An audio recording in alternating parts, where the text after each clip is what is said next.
Believe it or not, some people are being forced to return their $1,400 stimulus checks.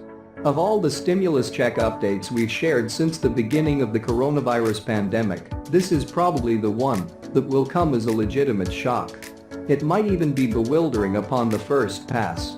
The two stimulus checks that were distributed by the federal government to millions of taxpayers last year for $1,200 and then another for $600, followed by the third $1,400 stimulus check made possible by last month's $1.9 trillion stimulus law, were meant to both stimulate the economy as well as provide a financial lifeline for people in desperate straits as a result of the COVID-19 health crisis.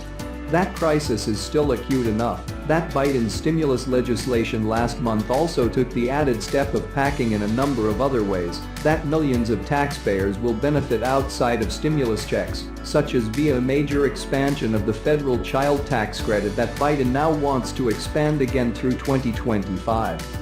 But now we also come to the stimulus check update that seems so extraordinary to write. Some people, believe it or not, have actually been returning their stimulus check to the government.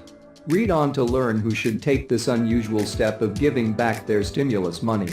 According to the IRS rules, as noted by Kiplinger, if a stimulus check was issued to a married couple and one of the spouses has died, that check must be returned. You'll need to include a letter explaining the situation so that the IRS can reissue a payment in the living spouse's name. This is not an insignificant number of people that we're talking about. The AARP looked into this matter, and it found that after the CARES Act stimulus legislation was passed in the spring of 2020, the IRS sent out stimulus checks to 1.1 million dead people, with those payments totaling $1.4 billion. A payment made to someone who died before they received the payment should be returned to the IRS said on its website. Return the entire payment unless it was made to joint filers and one spouse is still living.